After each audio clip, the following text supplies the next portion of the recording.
Hi guys, and welcome to another episode of Whisky Geek with me, Ben.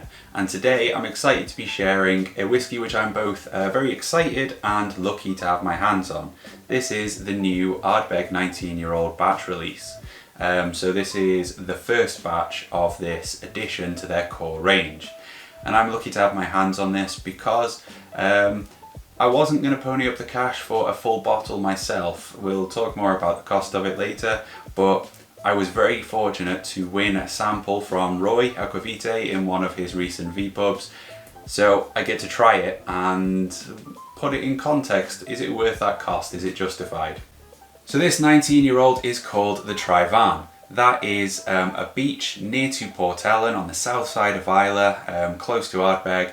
It's known locally as Singing Sands. There's this lovely contrast between volcanic rock and soft sands, and as the wind wisps and picks up the sand, it dances around, flitters on the wind and creates a nice sound. So the Traigh Bhan pulls its name from there. This whisky has been bottled at 46.2% and it's non-chill filtered as Ardbeg normally are.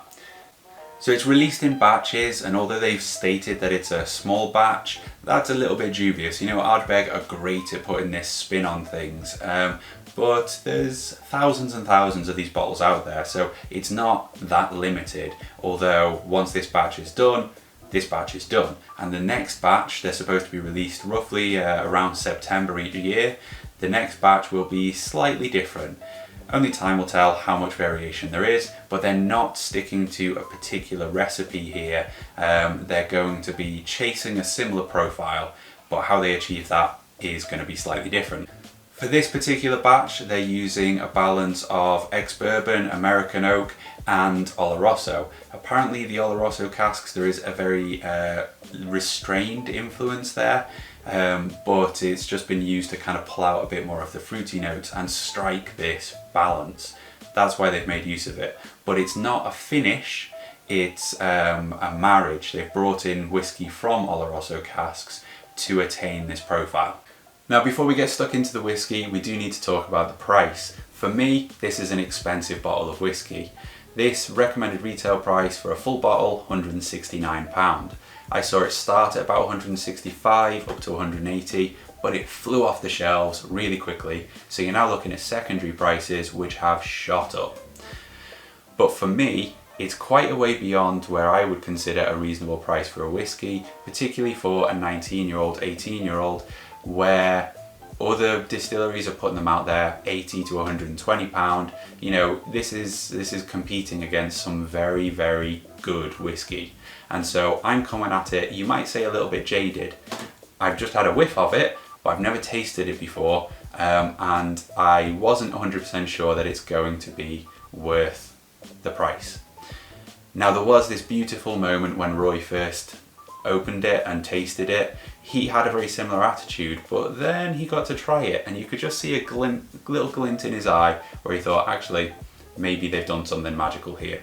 So I wanted to capture my first impressions, the first taste of this, and see if there was a similar little change here, change in my attitude, because I'm really hopeful that this is justified all the hype, justified everyone's attitude towards it, and that price tag. But we'll see. I'm coming at it a little bit dubious. So here we go, moment of truth. Okay. I can see a lot of, certainly that Ardbeg characteristic. It's got a bold peaty element, but there is that, it's kind of citrus, kind of metallic, there's a minerality, a little bit sharp, but it's been kind of curbed off quite a bit. It's very rounded and refined. It's like it's not been softened, it's kind of honed in. It's really well presented, balanced, I guess.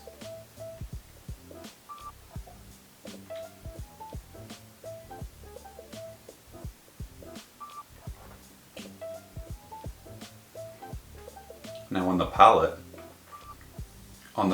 it's really done something a little bit interesting. It's really carved itself away from the rest of the Ardbeg core range.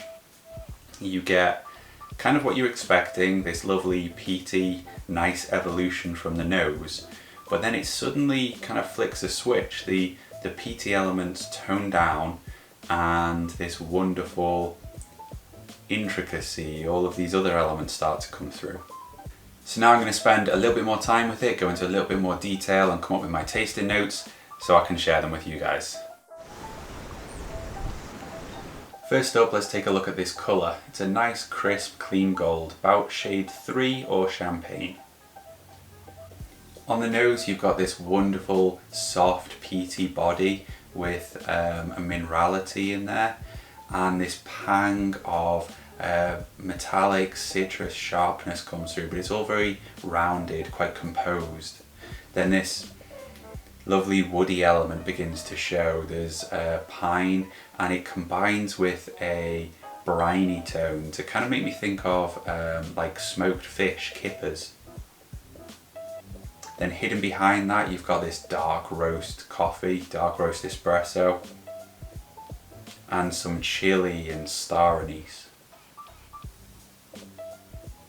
It all seems super composed, refined and elegant.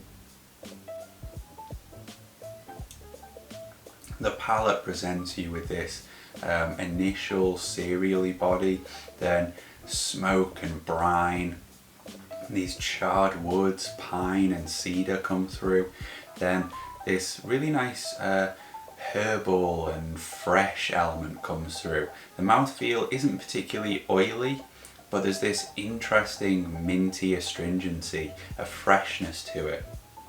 Behind that there's layers of sweetness, little delicate intricate sweetnesses. There's a bit of caramel and vanilla, there's some citrus, some fruit, and a kind of, again, a coffee, chocolate covered coffee beans. You know, it's sweet, it's confectionery. Now that finish is long and lingering. You've still got that kind of minty astringency, but now this chilly heat, it bubbles up to join it. You've still got loads of those refined, mature, woody tones in there, but there's kind of a, again, herbal, vegetal almost, but without any bitterness, and loads of those little strands of sweet intricacies are hiding away in there as well.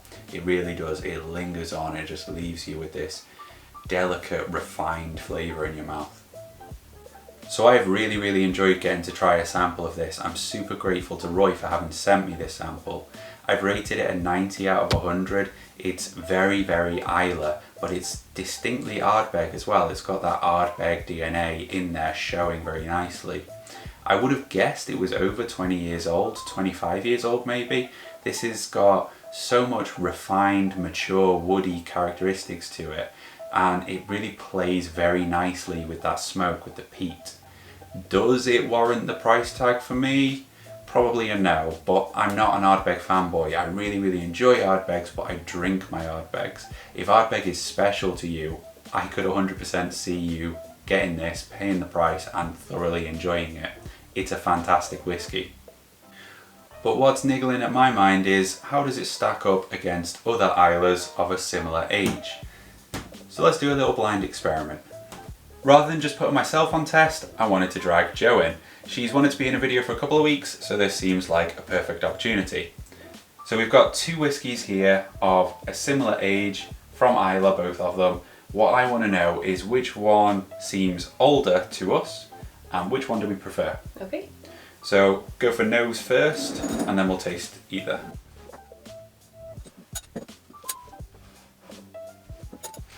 I'm interested to hear your thoughts, because for me, there is no comparison. For which one you like the most? No, for, well, to an extent, both I guess, but for age in particular and authenticity. This one was less smoky, less peaty, more fruity, which is why I think I enjoyed the smell of it more. That one was a lot more smoke, but still quite soft at the same time. Okay. I think that's more authentic, but I like the smell of that more.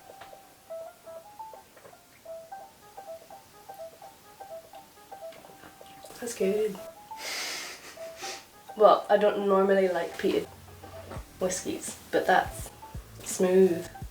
So how old do you think this one is? I don't think it's overly old, so 15. And how old do you think this one is? That one has got a lot more depth. I'd say that one's more over 20. There we have it. So this one's 19 years old. This Okay. one's the Ardbeg, £170 a bottle. This one's the Kalila 18, £80 a bottle. Oh, okay. I want that one, but for that price. And that pretty much sums it up. This is a fantastic whiskey. Having tasted it, I can kind of appreciate the cost a little bit more. Okay. So thanks for watching, guys. I hope you've enjoyed the video. If you have, please chuck a like and a comment below and consider subscribing for more whiskey content. Cheers.